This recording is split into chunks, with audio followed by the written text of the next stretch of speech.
such a talented footballer is not getting anywhere near a football pitch? Marcus Rashford is to blame.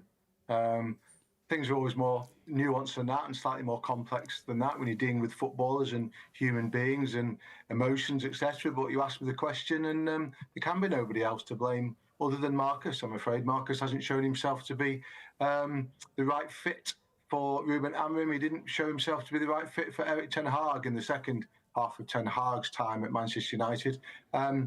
It did make me smile when I heard about this story today. It's a good line. It's a good line for the back pages. It's a good talking point. But I tell you what, if I was to look out my window now here in Manchester, I don't think I'd see many Manchester United fans hanging out flags to celebrate this news, because most of them, the ones that I talk to around where I live, the ones on my social media feeds, the ones who email me, they're sick and tired of Marcus Rashford. They either want to see Marcus playing for Manchester United, or they'd like to see him out of the football club. This constant back and forth. He's on the back pages an awful lot for a player who doesn't play very much at the moment. It's only about 3 or 4 weeks ago that we were talking about an interview he'd given to Henry Winter where he said that he wanted to leave Manchester United. He's not been training at a level that Amorim deems to be good enough. And you've got to trust a manager when he analyses his players. But now he tells us at least through a PR briefing, that he's training extra hard to get back in the team and he wants to stay.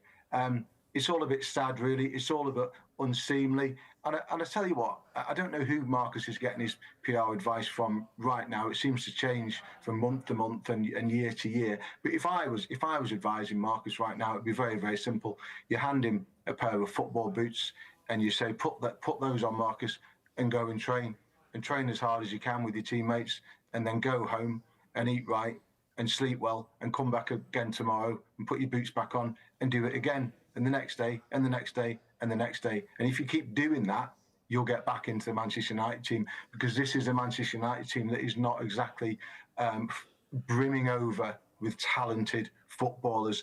And while people like young Amad Diallo is scoring a hat-trick to get his team out of the car against Southampton, and a young player like Joshua Zirkzee, who's really struggled at United, is scoring a penalty to get them through a cup tie at the Emirates against Arsenal. What's Marcus been doing?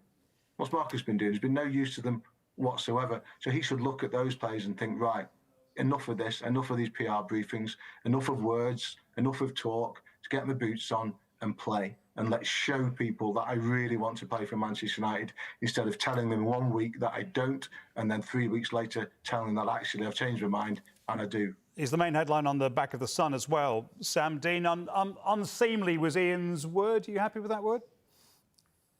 Yeah, it's an interesting one.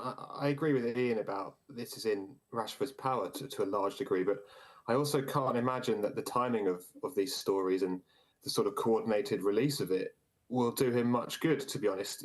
Remember, this comes a day after another embarrassing home defeat, this time against Brighton, and a day after Amorim said it's maybe the worst team in the history of Manchester United. And then 24 hours later, you've got Marcus Rashford indirectly putting his hand up and reminding the world, well, I'm still here and I'm being excluded. It feels, while the message is very much a case of Rashford wanting to fight for the cause, the timing of it feels more like a reminder that he's being dropped and the team's doing badly. It feels perhaps more self-serving than you might think based on just reading the intros and the words of the news themselves. I think the issue here is clearly a wider one than just Rashford, though. And I think Amorim's spoken about wanting to build a different culture at Manchester United and to change the way things are done there. And clearly he feels like he can't back down in this situation, and understandably so. But equally, I think anyone who's watched football over the past 10 years and seen what Marcus Rashford can do would look at Man United's struggles as a team against Brighton, for example, even against Southampton, the game they won, but in which they struggled quite badly. Yeah. And you can't help but think that Rashford would help that team play better. I mean, he of course he's good enough to play for them. There's clearly deeper issues going on there still, but I can't imagine this particular news story will help Rashford's cause too much, to be honest. And he's not going to go anywhere, and the Times make this point. Their main story on their back page. In Ladyman, the wages that he seems to want, they're quoting £325,000 a week. No one's going to be able to afford that. United, if he does go on loan, are going to have to pay most of that. Yeah, I was talking to somebody at United about this last week, actually, just before the game at Arsenal, and they were saying exactly that. That if it were to be a loan, which you would think would be more likely, then United would have to supplement a huge portion of those wages. But if Amorim, the coach, believes that having Rashford around, even if he's not playing, is unhelpful for atmosphere, unhelpful for culture, to echo what Sam said a minute ago, then that is probably quite literally a price that United would probably be willing to pay. Because at the moment, United are absolutely in the cart. And what they can't afford is to have people around the place who are not on the page. Eric Ten Hag suffered that with a number of players. Some of those have gone now. He suffered that with Marcus for a while. And if Amorim thinks that he's suffering that way, then even if they've got to pay a chunk of those wages to get him to Dortmund or somewhere like that, or to get him to Italy, if that's for the good of the group and for the good of the football club, as crazy as that sounds, given that Marcus remains a talented lad, then that's probably the path to take. Sam, you made the point that there is a wider issue here, that it is Manchester United's overall form that's the bigger problem. Jeremy Cross in the Mirror with a story headline, Fergie time. Amorim, as he puts it, turning to Fergie. Fergie, we're not told anything much more than that he says stay positive. But should a man who's been out of the game, the front line for so long, be having any influence at all, with the greatest possible respect to the great Sir Alex? Well, I think if you're Ruben Amorim, I think of all the people you might want to hear a positive, encouraging word from, I think Sir Alex Ferguson would rank pretty highly on that list. Whether that's the same as giving him tactical guidance, for example, or encouraging him to alter his 3-4-3 formation, I don't know. But a positive arm around the shoulder and a word of encouragement and a little whisper in the ear that people are still behind him and backing him, I'm sure will go quite a long way, given Ferguson's status in the game and his achievements, obviously. So it can't hurt. You wouldn't have thought, but equally, I would be interested to know just how far that advice goes in terms of the actual man management and the tactics and the actual job that Amorim has on his hands. Because, as we know, obviously, Sir Alex Ferguson's been out of the game for a long time now, and I can't imagine he's particularly sort of on top of the minutiae and the small details involved with United. So it's a tricky one, but it can't hurt to get encouragement from someone like him. Is it a good look, Ian? I'd be interested to know whether Sir Alex gave him that advice to stay positive before or after he chose to tell the world that he was in charge of the worst Manchester United team anybody had ever seen, because not an awful lot of positivity there. It does make me smile or grimace a little bit, the way that Amorim's own messaging has changed in the 70-odd days that he's been at United. I was at his introductory press conference when he sat there at Carrington in a room that Fergie himself used to sit in and talk to us. And Amorim said, I know that you lot, i.e. the media, don't believe in these players, but I do, and I'll show you that they are worthy. And here we are, only just taking our Christmas decorations down, some of us, and Amorim seems to have lost that faith himself. So I think it's that messaging that would worry me more if I was knocking about Manchester United or if I was a Manchester United fan, rather than whether the greatest manager the club has ever had has had a word in Amorim's ear or not. And nice story, largely irrelevant to the way that United's season goes from this point on, I would say. Sam Dean, not sure when you take your Christmas decks down. Ian sounds a bit late to me, but let's talk about Ange Postecoglou. Back at the Guardian, Postecoglou on shaky ground. Daniel Levy, who's in charge at Tottenham, gives coach lifeline, but Spurs require urgent revival. We can all agree with the last bit. Yeah, absolutely. And I'm sure Ange Postecoglou himself would be the first to agree with that too. Obviously, the pressure really is building up now on Postecoglou, but equally, from what we're reading and what we're reporting, what we're hearing, it's not at the point yet of him sort of fighting for his job on a sort of game-by-game basis. But clearly this can't go on the way it is going on right now. And I do think this week could be really important for him, especially Thursday night in the Europa League when Tottenham travel to Germany to face Hoffenheim, because I think there are two things that are sort of keeping Postecoglou safe for now. One is obviously the injury crisis and the obvious excuse that gives him for the results over the past few months. But the second is the pursuit of a trophy, and Ange Postecoglou's sort of own stated ambition to win one and his claim that he always wins one in his second year. That is still a live issue, and I think the Europa League even though they're still going very strong in the League Cup too. But I think the Europa League is a real potential target for Tottenham. I don't see any reason why they can't go on and win that when you look at the teams in it and the strength they've got in their squad when the players are fit, crucially.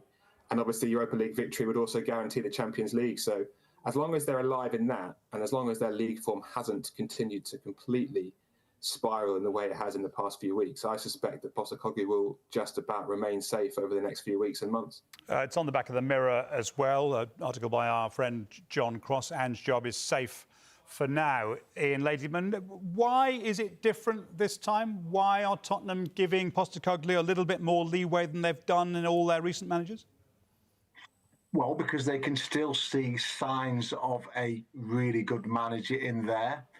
There's not the toxicity around the club that there was when they got rid of Antonio Conte, when they got rid of Jose Mourinho, famously a few days before League Cup final. Those two managers have got to a point where the building was about to burn down if they didn't get them out, in terms of the players and relationships with staff, for example. And it's not like that with Postecoglou. The players like him. The players aren't resisting him. Yeah, some of the players, I think, do have some doubts about whether maybe occasionally they could play in a slightly more restrained manner. But overall, they are supportive. And also, Tottenham, I think, for once, have been smart. They look at their situation. They're not going to get into the Champions League. That has gone, OK? They're not, but equally, they're not going to go down. So they're essentially going to finish somewhere between 15th and 8th, I would imagine, OK? Now, apart from a few million quid in terms of prize money for where you finish, it's not a massive deal. So Daniel Levy and the Tottenham board, if they've got a shred of belief left in hand, which I think they have, they may as well see how he goes, in the hope that when players come back, and I'm told that they are going to try and support him with a couple of players in the next 10 days, if he can get them moving, then it's worth the risk. Because what's the alternative? Get rid of him, give Ryan Mason another run around the block, get a manager in quickly, might turn out to be the wrong one, turn their back on this policy that they've got under Johan Langer, the new director of football, of buying younger players, etc., investing in the future. Just tear that up just because they're not in the top half of the table. I think for once, they've taken a pragmatic, unemotional approach to it and thought to themselves, there's a chance still that Ange can move us the way we want to go. So we'll give him that chance. And if it doesn't work, it's not going to kill us. Gentlemen, thank you for now. We'll take a quick break there. When we come back, we'll look at more of the sports stories in the morning papers, including this in Sam's paper, The Telegraph. Abramovics' gilded cage. They've been out to see him.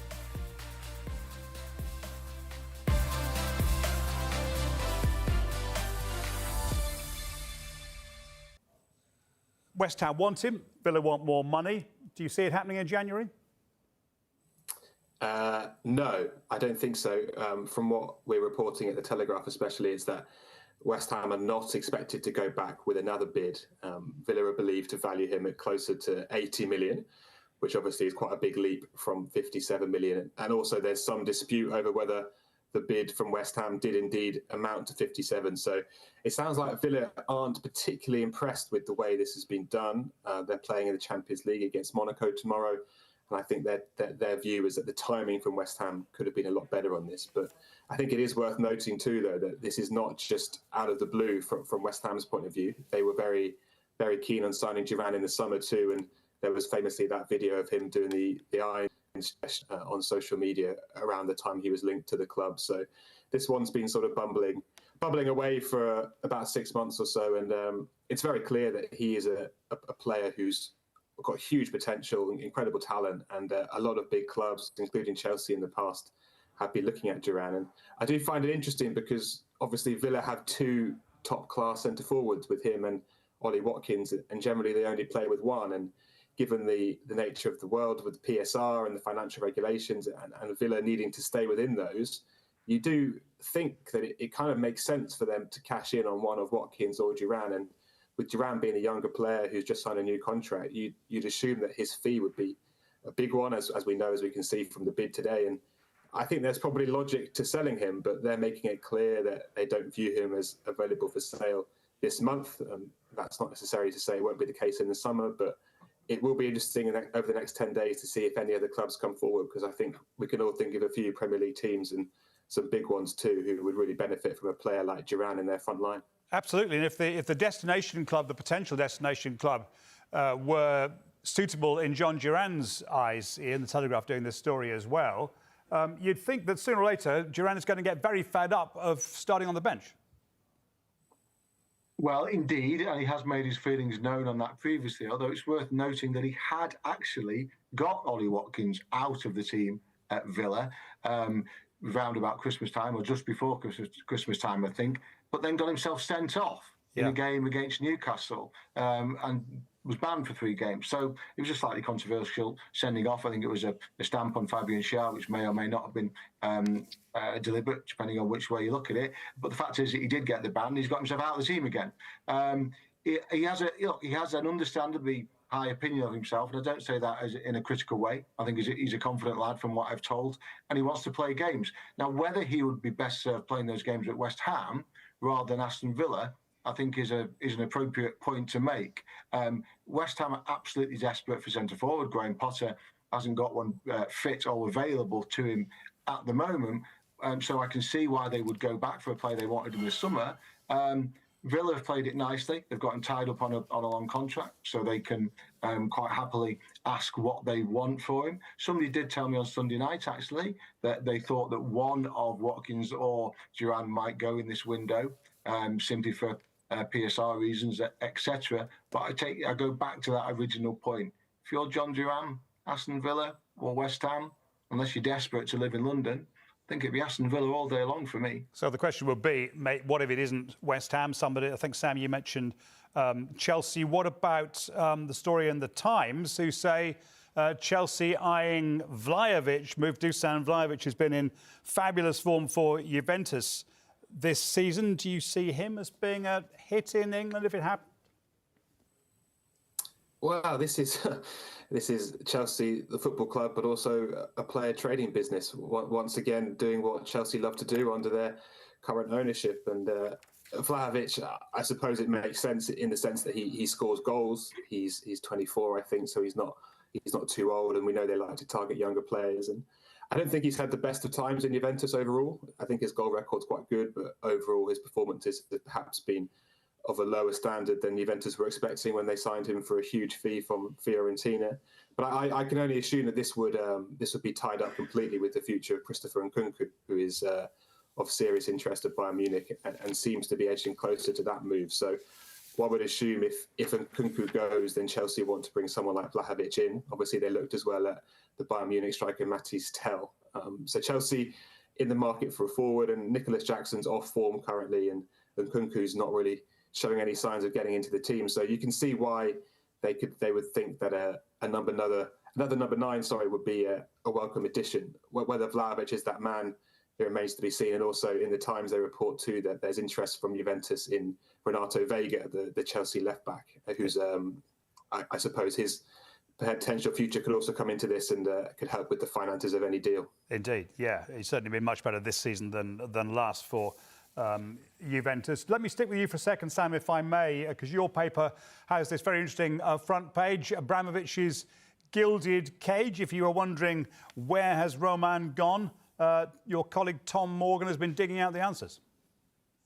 Yeah, that's right. So my colleague Tom has been to Turkey to sort of try and get on the trail of Abramovich, obviously a very elusive man and a man who lives a secretive life, especially since his sanctions from the European Union and the British government, which have really brought an end to his globe-trotting days. And he now has these 2 super yachts that are just floating there in Turkish waters, not being used, with Abramovich not really able to travel across the world as he used to. But as you might perhaps expect with Abramovich, there is a sort of trail of cash wherever he goes. And Tom Morgan writes about finding a chef in Istanbul who was recently tipped $10,000 for one night's work by Abramovich. So he's still living the life of luxury, as you would imagine, although it's very much not the life he used to live before the invasion of Ukraine. Let's have a quick word about the club he left behind. Chelsea were in the Monday Night Football in Ladyman. How impressed or otherwise were you with their reasonably straightforward demolition of Wolves? Yeah, I noticed in that game that Wolves, I think, conceded their 19th goal from a set piece this season, which is quite some going. Their kind of little revival under their new coach Vitor Pereira seems to have stalled a little bit. And look, Chelsea have had their wobble over Christmas. They've got back on the bike, as it were. Look, I think Chelsea are having a better season than anybody really thought they would do when it started. I know that they briefly enter or did announce themselves, despite what their manager Enzo Maresca was saying. They announced themselves as title contenders a month or so ago. That surge has subsequently abated, but that doesn't mean that this hasn't been a progressive season for them. Yeah. Because it has.